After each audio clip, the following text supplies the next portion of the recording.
Abençoemos aqueles que se preocupam conosco, que nos amam, que nos atendem às necessidades.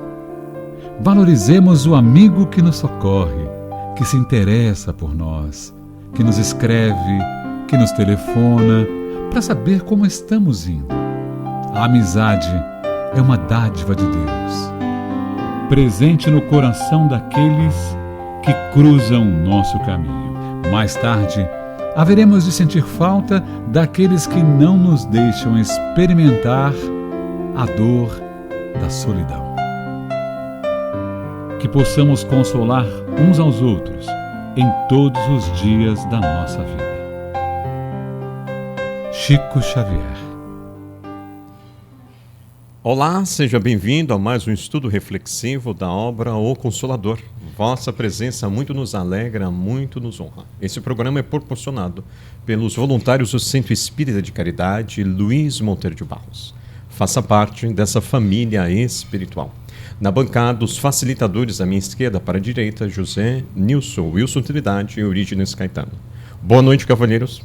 Boa noite. Vamos lá. Hoje, a gente dando continuidade à leitura do livro, nós estamos na questão de número 247, no capítulo que fala sobre provação. Então, a pergunta: a lei da prova e da expiação é inflexível? E a resposta: os tribunais da justiça humana, apesar de imperfeitos, por vezes não comutam as penas e não beneficiam os delinquentes com os surces. A inflexibilidade e a dureza não existem para a misericórdia divina, que, conforme a conduta do espírito encarnado, pode dispensar na lei em benefício do homem quando a sua existência já demonstre certa expressão de amor que cobrirá a multidão de pecados. Caetano, explica aí pra gente o que é surces. Consultando o dicionário, né, a gente vai entender que surces é uma suspensão temporária da lei. Mas o que eu estava reparando aí, o que o Emmanuel fala, é assim, como você, que é o apenado, né, você está aí cumprindo com novas experiências, conforme você vai modificando a sua atitude, é como se a pena ela fosse equalizando junto à sua conduta. Porque como a lei é perfeita, ela entende, ela conhece muito bem a criatura. Então, conforme as disponibilidades, eu acredito, interiores deles são verdadeiras e muda essa conduta, automaticamente a lei também ou alivia ou aperta, de acordo com a nossa conduta. É muito interessante isso. Minha análise, né, que é bastante imperfeita, mas reparando aí o que o Emmanuel falou, eu vejo assim a maravilha que é você estar submetido a uma coisa que é perfeita, porque você não sofre injustiça. Agora, a nossa lei humana, a gente sofre injustiça, pode sofrer injustiça, porque a visão é imperfeita, né? Mas quando a gente tem uma visão perfeita, você não tem problemas quanto à lei, mas sim quanto a você na sua conduta de reparar o dano que foi feito a alguém ou a si próprio, né? Tudo bem, doutor Nilson? Confundi? Bem, claro, a lei, a parte divina é sempre o homem evoluir na direção de Deus. Então ele vai tendo consciência, é como São Francisco, como o Padre Cícero de Juazeiro dizia no sermão dele, no final do sermão dele: quem matou, não mate mais. Quem roubou, não roube mais. Quem fez aborto, não faça mais. O caminho é esse. Você tomou consciência, aquilo é errado, você matou, não devia matar. Essa tomada de consciência já começa a melhora dele. E a depender, ele matou 1000, mas ele começa a ser um benfeitor da humanidade, ele não precisa morrer 1000 vezes. Ele já tomou o caminho. Tomou a consciência. Precisa tomar esse caminho da direção de Deus, que é o que Jesus quer que todos façam. Mas por malcriação nossa, a gente vai demorando a tomar esse caminho. Então, essa tomada de consciência, a justiça, existe a justiça normal agora, nossa, existe a justiça divina. Essa nossa, até divina, tem uma diferença muito grande, mas são passos que vai dando nessa escada. Então, a justiça, ela está se aperfeiçoando. Antes, de qualquer coisa, o cara mata a família toda. Não, aí mata só o cara. Depois não, fica só preso. Depois pena prisão perpétua. Não, só um tempo preso. Ele tem direito a uma certa regalia, o comportamento dele está bom. Eles vão diminuindo, porque não interessa penalizar o sujeito, interessa conscientizar ele para tomar o caminho do bem. Então a pena também vai diminuir. O que Deus dá? Você diz, você, pelo que você fez, meu filho, você tinha que ficar 10 mil anos sofrendo aí. Mas nós vamos te dar uma encarnação e você pode pegar esses 10 mil anos e resolver numa encarnação só. Olha a pena que deu. O cara vai... Uma encarnação sofrida para 10 mil anos. Mas a depender do cara, o sofrimento dele pode ser pequeno. Se ele tomar. Então, é sempre nesse sentido. E o que eu li dentro do direito, até 2 anos, um crime, vamos falar, que é apenado até 2 anos, você pode ter a suspensão temporária. Mas fica sobre uma análise. Que você foi... Respondendo em liberdade. Responde em liberdade. Eu lembro que vários benfeitores espirituais nas suas psicografias aí que a gente tem, fala que toda vez que vem a cobrança para nós encarnados e encontra o espírito trabalhando no bem, pede para dar uma prorrogada naquela cobrança, né? Opa, deixa quieto o cara que ele está trabalhando, né? Então é isso, ele mostra aqui para nós exatamente o que ele fala. Então conforme o espírito vai evoluindo, vai aprendendo, vai se qualificando, vai sendo amortizada ali aquelas ajustes que ele tem que fazer, porque ele está se esforçando, né? Isso é importante. Então vamos lá, questão 248. Como se verifica a queda do espírito? Conquistada a consciência e os valores racionais, todos os espíritos são investidos de uma responsabilidade dentro das suas possibilidades de ação.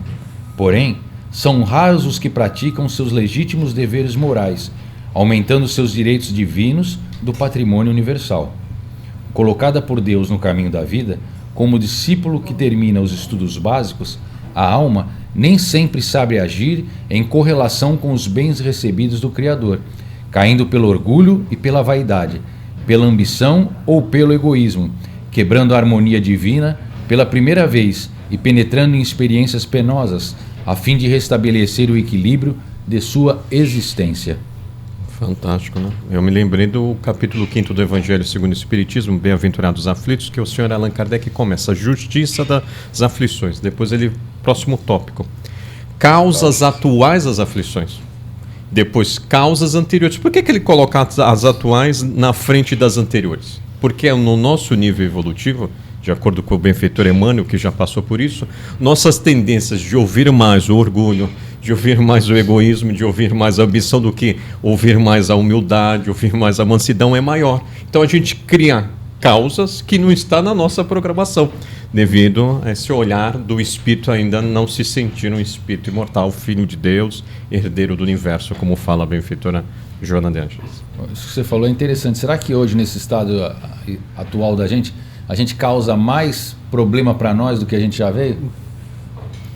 O que eu vejo é o seguinte, Wilson, assim, eu estou falando por mim, a análise que eu faço comigo, né? Você tem informações aí, o Espiritismo te dá informações importantíssimas. Então você tem consciência de muita coisa.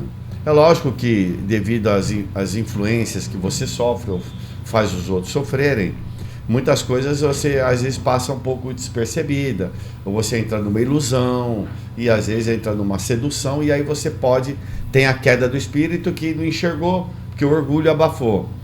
Mas como você tem um porto seguro, tem um conhecimento, uma hora você vai ter que aportar ali. E aí você vai, aí começa a reparação. Essa existência mesmo. Você já deve ter passado isso, todo mundo passa por isso. Só que umas coisas mais graves e outros menos graves. Então a chance de reparação é imediata. E quem é que vai colher isso? É você. A lei é tão interessante porque você só colhe o que você plantou. Você não colhe outra coisa. É tão justa, é perfeita, porque... Então, assim, agora o espírita, que já tem bastante conhecimento, então, ele tem essa chance. É lógico, se você o teu orgulho estiver muito alto, você não consegue enxergar muita coisa. Então vai sofrer mais tempo.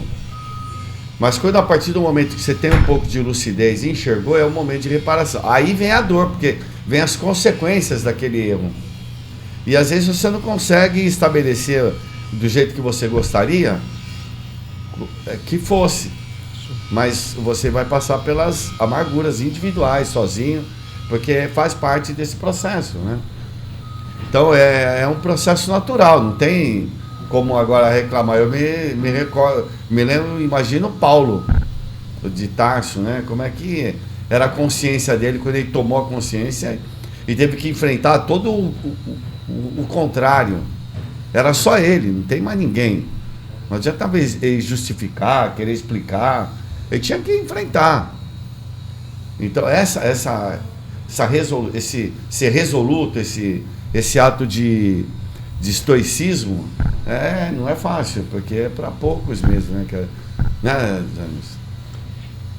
Porque ele vai tomando consciência, não é um processo, porque isso é lento.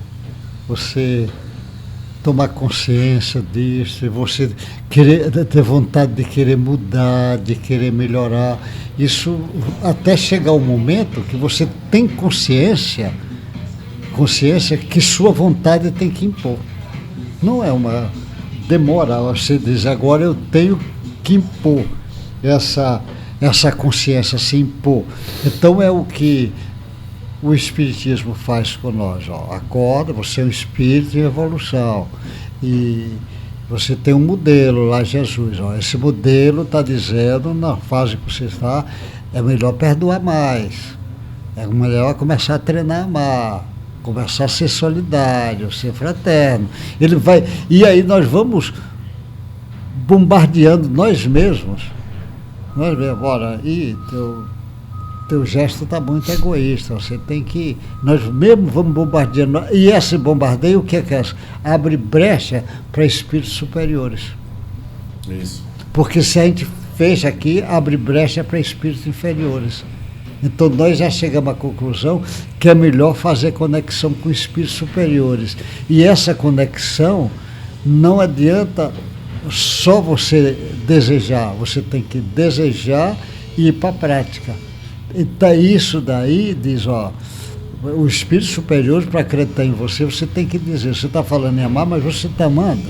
Você tem que amar para ele entrar na frequência dele. Ele vai até chegar um dia que o que é que vai acontecer na sociedade com a evolução do tempo? Nós vamos entrar na frequência do Cristo. E aí vai imperar um planeta de muita paz. Vão entrar porque ele vai ver que é o único jeito dele viver em paz e ser feliz, entrar nessa frequência. Essa frequência da maldade, nós já fizemos isso e sofremos muito. Agora nós temos que mudar a frequência nossa. E não vai mudar em 24 horas. Quando você vê um espírito muito suave, você vê um Chico Xavier, uma alma doce daquela, mas quantos milênios ele vem trabalhando essa doçura? Não é assim. Questão 249. A queda do espírito somente se verifica na Terra? Lembrando da pluralidade de mundos habitados, por isso que ele está perguntando isso. Então, a queda do espírito somente se verifica na Terra? E a resposta: a Terra é um plano de vida e de evolução como outro qualquer. E nas esferas mais variadas, a alma pode cair em sua rota evolutiva, porquanto precisamos compreender que a sede de todos os sentimentos bons ou maus, superiores ou indignos, reside no âmago do espírito imperecível, e não na carne que se apodrecerá com o tempo. Fantástico, né? O próprio senhor André Luiz mostra no livro Nosso Lar, né? A partir do momento que ele fez uma oração, ele viu o benfeitor espiritual, que a meu ver, uma visão limitada, eu acho que era o anjo da guarda dele, porque o anjo da guarda nos acompanha desde o nascimento até a nossa morte, o senhor Clarencio. Então foi um momento a qual ele faz uma oração, visualiza, e aí ele passa a nos mostrar como é importante o mundo interior, né? Então você vê, lá no mundo espiritual, ele tinha a opção de continuar ainda empreendendo no mal, revoltado, e ele modificou-se, foi aprendendo. Quando voltou e viu a sua ex-esposa, veio à tona as suas tendências do passado, mas ele transformou o egoísmo em fraternidade, olhando o irmão ali que estava momentaneamente acamado na condição do esposo, da sua ex-esposo. Então, muito bonito isso, que nos mostra que aonde a gente estiver, a gente pode optar para o bem ou, infelizmente, como falou o Sr. José Nilson, nos conectar à imaturidade do mal. Bacana. É interessante que ele fala aqui que a Terra é só mais um mundo, né, que ele fala. Porque se tem vários mundos e independe do planeta que está e do corpo que aquele espírito está habitando. Porque ele fala, o corpo ele é perecível, vai transitório, vai ser trocado. Mas o que comanda todas essas quedas ou elevação é o nosso livre-arbítrio, é do espírito imortal que ali está encarnado e que deixa exacerbar ou suas virtudes ou o seu ego. É o que ele fala. Então independe do plano. Independe se a gente está num campo de futebol, independe se a gente está dentro do lar, independe se a gente está dentro do trabalho, a opção é nossa de ter um comportamento positivo ou um comportamento de estripulias, né? Que nem o senhor gosta de falar. É por isso que ele fala disso do espírito, porque é o seguinte, o que é que o Allan Kardec diz nas obras dele? Só o espírito puro que não falha mais. Mas até mesmo num planeta de prova é fácil de falhar. Num planeta de regeneração, o espírito ainda pode falhar. Só quando é um planeta mais evoluído que o espírito virou puro, esse não falha mais, porque ele já conquistou esse direito. Ele agora está livre. Mas quanto milênio demorou para esse espírito entrar nessa fase? Então, por isso que a Terra, igual à Terra, tem muitos planetas igual à Terra, tem planetas piores do que a Terra, tem muitos melhorzinhos e tem aqueles planetas já de espírito puros. Então a caminhada ainda pode falhar, até num planeta de regeneração o cara pode falhar. É porque ele está se reabilitando. Toda pessoa que está se reabilitando, ela está se reabilitando, ela não está pronta. Então não tem jeito. E eu vejo assim, a compaixão que os espíritos superiores têm com a gente na Terra, porque está na matéria, porque sabe das dificuldades, a ilusão que isso tudo promove para a gente. Eles sabem disso, porque eles também enfrentam isso. E vão enfrentar agora, então vão enfrentar. Só que como nós somos muito inferiores, a gente quer que o outro seja puro, perfeito. Então é capaz de eu ver o Chico Xavier, que é um apóstolo de Jesus, e fizer cobranças em cima dele. Ah, mas ele falou isso, ele fez aquilo. Que faz parte da natureza, porque ele está trabalhando no mundo adverso dele, não é? É o mundo dele não é mais esse. É um mundo hoje feliz. Mas quando vem nesse mundo, ele sofre essas influências. Então, é perfeitamente natural. Né? Então, para ser realmente imbatível aqui, só se for puro. Né? O amor imbatível é uma exteriorização da pureza, né? A Joana de Anjos tem esse livro, né? Então tem que tomar. A gente tem uma ideia de cobrança do outro muito grande, né? De perfeição. Olha, o fulano faz isso, ó, a casa espírita faz aquilo. Tá todo mundo servindo de alguma forma. Tá servindo de alguma forma. Né? Vamos lá, questão de número 250. Essa é interessante aqui. Como se processa a aprovação coletiva? E a resposta: na aprovação coletiva, verifica-se a convocação dos espíritos encarnados, participantes do mesmo débito, com referência a passado delituoso e obscuro. O mecanismo da justiça, na lei das compensações, funciona então espontaneamente, por meio dos prepostos do Cristo, que convocam os comparsas na dívida do pretérito para os resgates em comum, razão porque, muitas vezes, intitulais doloroso acaso as circunstâncias que reúnem as criaturas mais díspares no mesmo acidente, que lhes ocasiona a morte do corpo físico ou as mais variadas mutilações no quadro dos seus compromissos individuais. Me lembrei, Wilson, lendo do edifício Joelma, né, que vocês podem até entrar com detalhe, como foi aquilo assim, desesperador para quem estava acompanhando na tela, e mais tarde o senhor Chico Xavier tem a oportunidade de ressaltar aqueles espíritos foram bem recebidos, muitos deles em processo de oração, vendo que não poderia os bombeiros chegarem, mas já orando, já que tinha a sua espiritualidade já desenvolvida e sendo bem acolhidos pelos benfeitores. Até a questão do senhor André Luiz explicar que baixo oxigênio, eles são desligados, então eles nem sentem a presença do fogo, né? O senhor André Luiz é que dá detalhes científicos sobre a questão aí do... Então, veja como muito bonito. Até no débito tem a misericórdia divina para a gente honrar o nosso débito.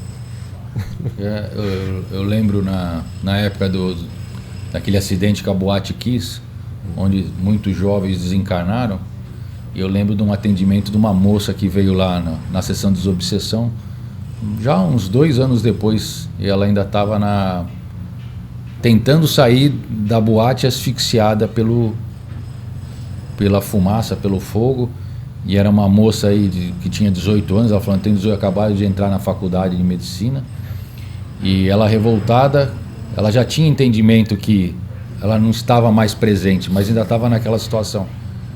E ela estava revoltada porque ela tinha uma vida pela frente e foi tirada dela através daquele acidente. Então ela estava revoltada. E no atendimento, foi um atendimento longo, ela voltou numa vida anterior, aonde ela tinha sido uma senhora de fazenda e revoltada que o marido, o dono da fazenda, se deitava com as negras, né, na época, e tinha tido um filho. Quando o marido vai viajar, ela manda o feitor pegar aquela senhora negra que havia deitado com o marido, que havia dado à luz uma criança, colocar num quartinho, prender e tocar fogo. Então ela se vê naquela situação, aí ela entende, ela volta pro atual e aí ela aceita a ajuda. Mas olha a situação, a lei de ação e reação, ali, e quantos jovens desencarnaram ali na tenra idade, com um futuro brilhante pela frente, mas aí vai explicar por essa aprovação coletiva aqui dessa resposta, né? Essa necessidade, não é, do espírito ali. Naquele momento, a justiça divina diz, ó, aproveita, eles estão em condição já de fazer isto, aquele encontro desse grupo, que nós estamos assistindo agora muito, nessas guerras. Nós temos agora a guerra lá de Israel, lá da Ucrânia, e o terremotos, o maremoto, essas coisas coletivas assim. Agora, olha como é que a natureza faz. Nascer é igual para todo mundo. Ele pode nascer uma diferencinha, mas tudo é o nascimento do mesmo jeito, e a morte é igual para todo mundo. A diferença vai estar no espírito. O espírito que está nascendo aqui, ele pode ter mais evolução do que o outro, por isso que a diferença, e o que está desencarnando. Então, até na morte coletiva, tem espírito que realmente se vê livre, e tem uns que ainda não foi suficiente aquela morte coletiva para ele. Você vê, tem espírito que teve a morte e ainda fica revoltado. Tem outros que já está sereno, é capaz de agradecer a Deus, está resolvendo o definitivo. Depende sempre da evolução do espírito. Mas a morte coletiva vai sempre acelerar o progresso dele. A morte coletiva é um processo de aceleração. Por isso que os espíritos falam, um planeta quando vai mudar muito, tem espírito que tem que ser expulso do planeta. Porque o planeta vai mudar, ele não está em comportamento para ficar naquele planeta. Mas ele não vai ser expulso na caminhada evolutiva da vida. Ele vai ter grande chance, porque ele está com muito conhecimento, vai levar aquele conhecimento, ele aqui é bandido, e no planeta que ele vai ser herói. Vai ser herói, porque ele leva muito conhecimento e vai ser herói. Olha que coisa, né? É verdade, é isso aí. Pergunta 251. A incredulidade é uma provação? Resposta. O ateísmo ou a incredulidade absoluta não existe, a não ser no jogo de palavras dos cérebros desesperados, nas teorias do mundo, porque no íntimo todos os espíritos se identificam com a ideia de Deus e da sobrevivência do ser que lhe é inata. Essa ideia superior pairará acima de todos os negativismos e sairá vitoriosa de todos os decretos de força que se organizem nos estados terrenos, porque constitui a luz da vida e a mais preciosa esperança das almas. Aquele eu sou ateu graças a Deus, né, que o pessoal fala, né? Muito bom, muito bom. Um movimento de orgulho, um movimento de vaidade, egoísmo, como Emmanuel alerta, né, anteriormente, é muito comum no nosso nível evolutivo. Então, por isso que aqui o planeta Terra ainda é um mundo de provas e expiações. Quando nós nos identificarmos como filhas e filhos de Deus, espíritos imortais, e aceitar o convite amoroso de Jesus, vinde a mim, né, que sou manso e humilde de coração, tereis descanso para vossas almas. Então o mundo, como falou o Sr. José Nilson, Caetano Wilson, já estará no mundo de regeneração. Você vê, o camarada tem conhecimento, é intelectual, às vezes conhece filosofia, tem muito conhecimento, e ele está fazendo obras ou palestras, ensinamentos para incentivar o ateísmo naquelas mentes. Ele apenas está dificultando aquelas mentes abrir espaço para espíritos superiores. Ele está sendo responsável por dificultar momentaneamente o avanço dessa pessoa. Ele não sabe a responsabilidade que ele está criando. Por isso que no estágio nosso, nós não temos que criar grandes pensamentos nossos, que nós ainda somos pequenos, mas nós temos já o privilégio de dizer, olha, tem um mestre como Jesus, vale a pena prestar atenção no pensamento dele. Vale a pena, diz, ó, o Allan Kardec está mostrando esse caminho, vale a pena. Então, a nossa parte é chamar atenção para esses espíritos superiores, de preferência, apontar Jesus, porque a gente sabe que a chance de acertar é 100%. Então, o que acontece, esses camaradas que desenvolvem com teorias, vem teorias aí, o comunismo mesmo, a teoria materialista, e tem outras, esse camarada não sabe o estrago que ele está fazendo para ele, porque o cara diz, ó, você depois, essa gente que você dificultou, você vê gente, o cara defendendo, não, tem que ter a revolução mesmo do proletário e tem que matar essa burguesia que dificulta a avanço do operário. Digo, meu filho, cuidado, tomara que fique só no teu discurso, isso não vá para frente, porque se for para frente, você não imagina a responsabilidade que você está. Por isso que o caminho é amar. É como Jesus fala, é amar e perdoar. Se Jesus, hora nenhuma, mandou ninguém matar, nem ele deu exemplo. Ele deu exemplo de perdoar e de levar. E nós temos o privilégio, por exemplo, no Espiritismo, de figuras fantásticas para nós como referência. A gente olhar também, olha, vê um Bezerra de Menezes, um Eurípides, né? Um Caibá, um Chico Xavier, um Ivone Pereira. O Divaldo agora, ele é um exemplo, o sujeito lutando sem parar, a saúdinha dele pequena e ele lá com tudo. Eu acho um exemplo da gente, não é? Ver isso aí. Eu hoje em dia eu falo assim, porque tem algumas pessoas, amigos assim, que eu falo, olha, eu tenho uma explicação, eu dou uma explicação para o universo, para tudo, eu tenho uma explicação, porque existe uma força criadora, uma inteligência suprema. Essa é a minha explicação. Agora, a sua explicação, sabe qual é? Você deve ser o criador de tudo isso, porque não tem outra explicação. Se você não acredita que existe algo que causou tudo isso aqui, então, na sua cabeça, que você fala que é o nada, não existe. Como do nada não sai nada, então só pode ser você o criador de tudo. Na sua soberba, você achar que é o criador, porque onde que eu vou encontrar uma resposta, sabe? Então, assim, uma atitude, a gente perante algo maior, a gente tem uma submissão. Agora, você não é submisso a nada, né? Nem a si próprio, né? De se curvar. Então, hoje eu não sei se eu perco a paciência assim logo, mas eu falo, ó, deve ser você que deve ser o criador disso tudo, porque não é possível. O cara não cria nem uma célula. Não, célula, eu duvido não criar uma célula viva. Eu já falei assim. É uma coisa mais simples você vive. Então, é isso, a gente fica... E assim, eu falo assim, não tem nada a ver com religião. Quem que falou que tem que ver com religião?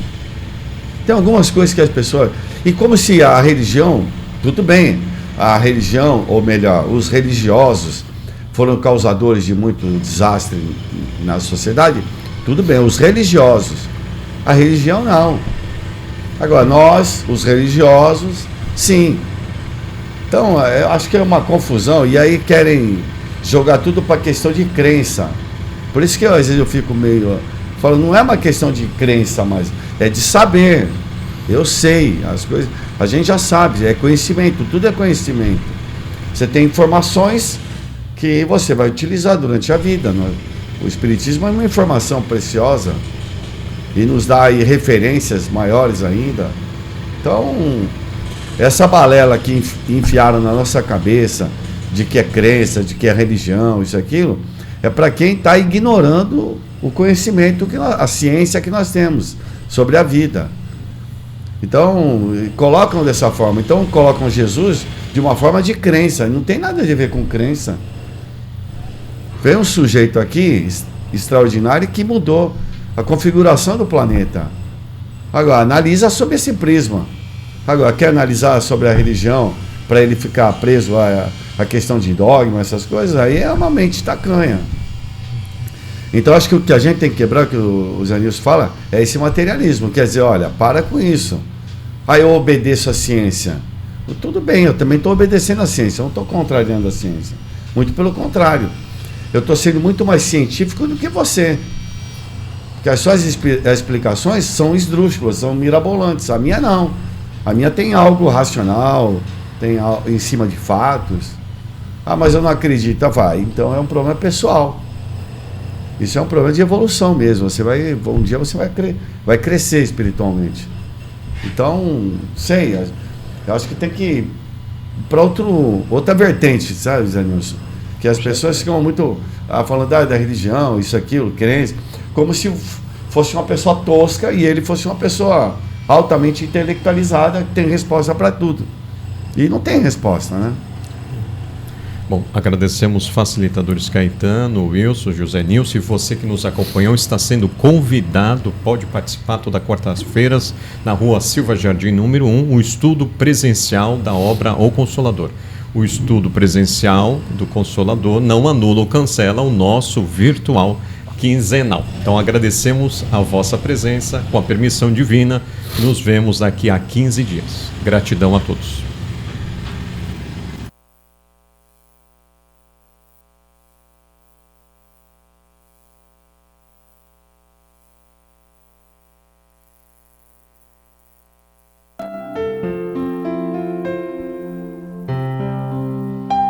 Abençoemos aqueles que se preocupam conosco, que nos amam, que nos atendem às necessidades.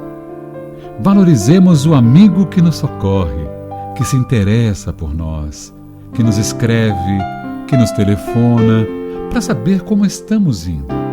A amizade é uma dádiva de Deus, presente no coração daqueles que cruzam o nosso caminho. Mais tarde, haveremos de sentir falta daqueles que não nos deixam experimentar a dor da solidão. Que possamos consolar uns aos outros em todos os dias da nossa vida. Chico Xavier.